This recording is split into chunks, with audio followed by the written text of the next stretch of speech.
என்ன சார் இது? நம்ம முதல் ஆலோசனை கூட்டத்துக்கு எங்க 5 பேரை மட்டும் கூப்பிட்டிருக்கீங்களா?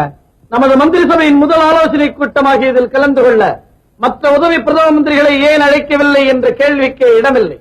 மொத்தம் 450 உதவி பிரதம மந்திரிகளில் உங்கள் 5 மட்டுமே அழைத்திருக்கிறேன்.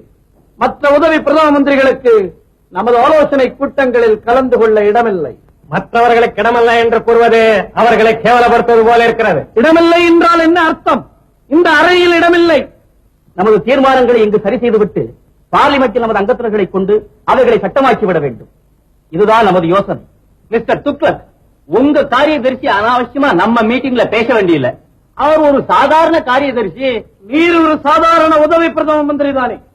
450 சாதாரண உதவி பிரதம மந்திரிகளில் நீரும் ஒரு சாதாரண உதவி பிரதம மந்திரி. இது எங்க எல்லோரையுமே கேவலப்படுத்துவது போல இருக்கிறது. கேவலப்படுத்துவதற்காகத்தான் சொன்னேன். This is an insult. It was meant to be an insult.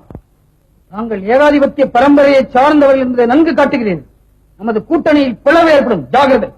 எப்படி ஏற்படும் பிளவு? என் இஷ்டப்படிதான் எல்லாம் நடக்கும். அதற்கு உடன்பட்டோர் உதவி பிரதம மந்திரிகள், உடன்படாதோர். நாங்க ஒண்ணும் அப்படி சொல்லிங்களே. என்னங்க நீங்க? எல்லாம் உங்க விருப்பப்படிதான் நடக்கும். நடுவர்கள் எங்க அபிப்பிராயத்தை சொல்லலாம் இல்லையா? நான் கேட்கும் போது மட்டும் உங்கள் அபிப்பிராயங்களை கூறலாம். அது போதும். நீங்கள் கேட்கும் போதெல்லாம் எங்கள் அபிப்பிராயத்தை நாங்கள் கூறுகிறோம். நான் கேட்க மாட்டேன். நானும் சொல்ல மாட்டேன். துக்ளக் அவர்களே, அப்படி அல்ல. மக்கள் எங்களை தேர்ந்தெடுத்து இங்கு அனுப்பியிருக்கிறார்கள். மக்கள் முட்டாள்கள். எப்படி சார் சொல்றீங்க? என்னையே தேர்ந்தெடுத்திருக்கிறார்களே. உங்கள் அனைவருக்குமே சொல்கிறேன், என் விருப்பப்படிதான் நமது கூட்டணியில் எல்லா தீர்மானங்களும் நிறைவேறும். இதை ஏற்பவர்கள் உதவி பிரதம மந்திரிகளாக இருக்கலாம், விரும்பாதவர்கள் வெளியேறி சாதாரண எம்பிக்களாக இருக்கலாம். ஐயோ, எல்லாரும் எதையாவது பேசி மந்திரி சபையை காய்ச்சிடாதீங்க. நான் கொஞ்ச நாளைக்கு மந்திரியா இருக்கேன்.